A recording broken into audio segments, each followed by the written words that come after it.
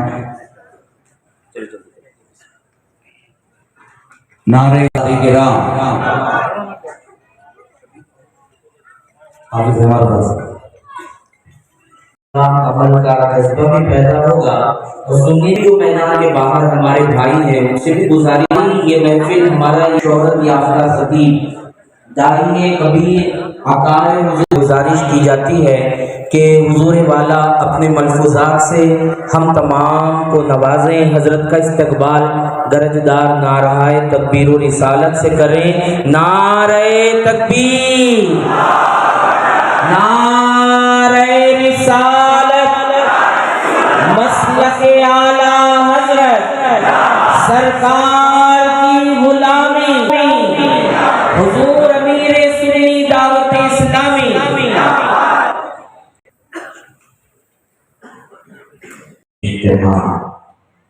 السلام علیکم ورحمۃ اللہ وبرکاتہ۔ وعلیکم السلام ورحمۃ اللہ وبرکاتہ۔ میرے پیارے آقا صلی اللہ تعالی علیہ وسلم کے پیارے دیوانوں اور خواتین اسلام، آیہ کریمہ کی جس حصے کی تلاوت کا میں نے شرف حاصل کیا اس سے متعلق کچھ معروضات پیش کرنے سے پیشتر آقا کریم رؤوف الرحیم علیہ التحیۃ والتسلیم کی بارگاہ بے پناہ میں جس طریقے سے میں پڑھا ہوں عقیدت و محبت میں ڈوب کر اسی طریقے سے درود و سلام کا نذرانہ پیش کریں۔ الصلاۃ والسلام علیک یا رسول اللہ، الصلاۃ والسلام علیک یا حبیب اللہ، صلی اللہ تعالی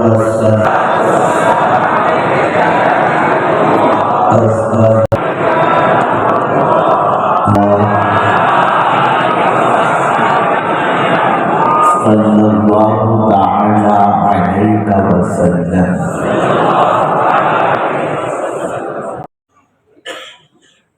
بیرون ممالک بھی تشنگان علوم دینیہ کو کس طریقے سے سیراب کیا جاتا ہے اور نوجوان نسلوں کی کس طریقے سے اصلاح کی جاتی ہے۔ آج میں آپ کی سماعتوں کے حوالے آج کی ظلم حالی کے حوالے سے کچھ بات درس کرنا چاہوں گا۔ پوری دنیا کا مسلمان اس وقت یہ سوچنے پر مجبور ہے کہ کیا ہمارے اسلاف کی ترقی کا دور تھا اور کیا ہمارے زبان کا دور ہے۔ ادارے جن کے اندر احساس زندہ ہے انہیں مسلمانوں کو یہ احساس ہو رہا ہے کہ ہم زوال کی اور تبدیلی کی طرف بڑھ رہے ہیں اور چل رہے ہیں۔ وہ قوم جو بہت کچھ گنوانے کے بعد اپنے اندر احساس پیدا کر لے، اس قوم کو گنوانے کا خمیازہ گنوانے کے سلسلے میں جو کچھ اس نے گنوایا ہے اس کے ازالے کا جذبہ اس کے اندر پیدا ہوگا۔ لیکن جس قوم کے اندر گنوانے کا کوئی خیال ہی نہیں کہ کیا اس نے کھویا، کیا اس نے گنوایا، اس کا احساس ہی اس کے اندر سے مر جائے تو وہ قوم اپنی کھوئی ہوئی چیز کو پانے کی کیا کوشش کرے گی؟ کیا مسلمانوں نے آج غور کیا کہ ہم 700 سال پہلے کہاں تھے؟ کیا مسلمانوں نے آج غور کیا ہمارا مقام 700 سال پہلے کیا تھا؟ کیا مسلمانوں نے یہ غور کیا کہ ہماری عزت و سربلندی کس وجہ سے تھی؟ کیا مسلمانوں نے یہ غور کیا علمی میدان میں ہمارا مقام کیا تھا؟ کیا مسلمانوں نے یہ غور کیا اخلاقی صفوں کے اندر ہم کتنے پہلی صف کے اندر تھے؟ نہیں، مسلمانوں نے کچھ غور کیا ہی نہیں، کیا گنوایا ہے مسلمانوں نے اس کا کوئی احساس ہی نہیں ہے۔ میرے پیارے آقا صلی اللہ علیہ وسلم کے پیارے دیوانوں، اگر احساس مر جاتا ہے تو اس قوم کو زمین پر زندہ رہنے کا باوقار انداز میں کوئی حق نہیں ہے۔ ہم نے ہماری زندگی جانوروں جیسی بنا لی، ہم نے ہماری زندگی بالکل ایسی لاؤبالی پن والی گزار لی کہ ہماری زندگی کا کوئی ہدف نہیں ہے، ہماری زندگی کا کوئی ٹارگٹ نہیں ہے، ہماری زندگی کا کوئی مقصد نہیں ہے۔ وہ کون سی برائیاں ہیں جو ہمارے معاشرے میں پنپتی نظر نہیں آتی، ہمارے نوجوان کے اندر نظر نہیں آتی؟ ہر برائی کے اندر ہمارا مسلمان بھائی ڈوبا ہوا ہے، ہر بے راہ روی کا شکار ہمارا مسلمان نظر آ رہا ہے، غلط راستے کا شکار مسلمان نظر آ رہا ہے۔ مسلمانوں ذرا سوچو تو صحیح، ایمان تمہارے پاس، قرآن تمہارے پاس، اللہ کی وحدانیت کے اقرار کی دولت تمہارے پاس، رسول کی رسالت کے اقرار کی دولت تمہارے پاس، قرآن پر ایمان تمہارے پاس، ختم نبوت پر اقرار تمہارے پاس، یہ سب کچھ تمہارے پاس ہونے کے باوجود آخر وہ کیا چیز ہے کہ کوئی تمہارے سے دوستی کرنا نہیں چاہتا، کوئی تم سے ہاتھ ملانا نہیں چاہتا؟ ہر راہگیر تمہیں آنکھیں دکھاتا ہے، تمہیں کچلنے کی کوشش کرتا ہے، تمہیں مسلنے کی کوشش کرتا ہے، تمہیں مٹانے کی کوشش کرتا ہے، اور تم ہو کہ بالکل اس طریقے سے جو ہے بے فکری کے ساتھ زندگی گزار رہے ہو جس کی کوئی انتہا نہیں۔ آئیے میں آپ کو سمجھاؤں، پہلے آپ یہ سمجھتے چلو کہ اللہ کے رسول صلی اللہ علیہ وسلم نے صحابہ کو، جن کی پوزیشن ایمان قبول کرنے سے پہلے مکہ مکرمہ میں یا عرب کی سرزمین پر ایسی تھی کہ ان کی زندگی کے اندر کوئی صحیح راہ نہیں تھی، وہ بھٹکے ہوئے تھے ایمان کی دولت سے مالا مال ہونے سے پہلے، اللہ کے رسول صلی اللہ علیہ وسلم نے ان کے پیچھے محنت کی، ان کے پیچھے رسول اعظم صلی اللہ علیہ وسلم نے وقت کھپایا، ٹائم کھپایا، قربانی دی، اور پھر انہیں سنوارا، اور ایسا سنوارا، ایسا سنوارا، ایسا سنوارا کہ تاریخ کے اندر کوئی ایسے سنورے انسانوں کی مثال پیش ہی نہیں کر سکتا۔ دنیا کی بڑے سے بڑی یونیورسٹی سائنسداں تو پیدا کر سکتی ہے، لیکن صدیق اکبر کا ثانی پیدا نہیں کر سکتی، فاروق اعظم کا ثانی پیدا نہیں کر سکتی، عثمان غنی کا ثانی پیدا نہیں کر سکتی، مولا علی کا ثانی پیدا نہیں کر سکتی۔ ایسے حضور نے انسان تراشے، اس طریقے کے انسان بنائے، ایسے انسانوں کو تیار کیا پیغمبر رحمت صلی اللہ علیہ وسلم نے۔ لیکن ہم دیکھتے ہیں اللہ اکبر، ان تراشے ہوئے لوگوں کو دیکھنے کے بعد خدا یاد آ جاتا، ان تراشے ہوئے لوگوں کو دیکھنے کے بعد اعلیٰ قدریں سمجھ میں آتی، ان تراشے ہوئے اللہ عز و جل کے بندوں کو دیکھنے کے بعد زندگی میں تڑپ پیدا ہوتی۔ لیکن آج کی پوزیشن یہ ہے کہ مسلمان کو دیکھ کر کوئی مسلمان اس طریقے کی زندگی گزارنا پسند نہیں کرتا۔ بدلو اپنی سوچ کو، بدلو اپنے افکار و نظریات کو، بدلو اپنے خیالات کو۔ آؤ میں تمہیں ماضی کی سیر کراؤں۔ صحابہ کی جماعت اپنی جماعت ہے، بڑی جماعت ہے، تابعین کی جماعت بڑی جماعت ہے، اولیاء کرام کی جماعت بڑی جماعت ہے، اہل بیت کی جماعت بڑی جماعت ہے۔ لیکن آئیے ماضی قریب کی طرف میں آپ کو لے کر کے چلوں۔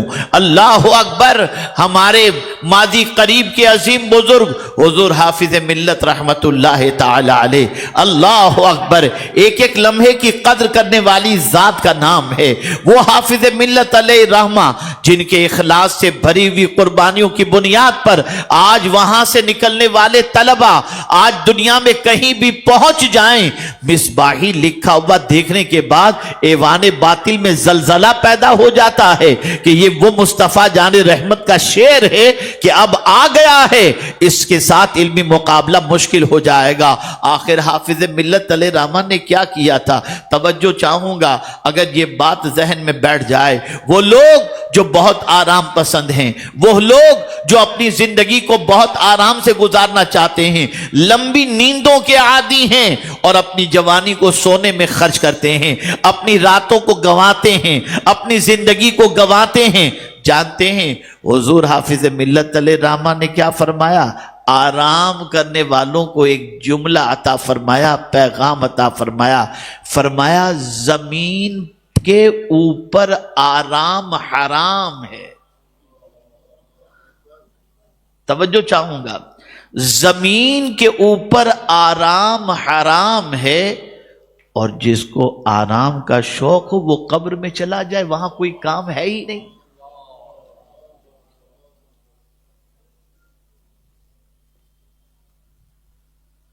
اسی لیے حضور حافظ ملت علیہ رحمہ کا بڑا مشہور قول ہے، زمین کے اوپر کام، زمین کے نیچے آرام۔ اللہ نے موت اور زندگی جو پیدا فرمائی اس کی وجہ یہی ہے، لِنَبْلُوَكُمْ أَيُّكُمْ أَحْسَنُ عَمَلًا، تاکہ ہم تمہیں آزمائیں کہ تم میں کون ہے جو سب سے اچھا عمل کرتا ہے۔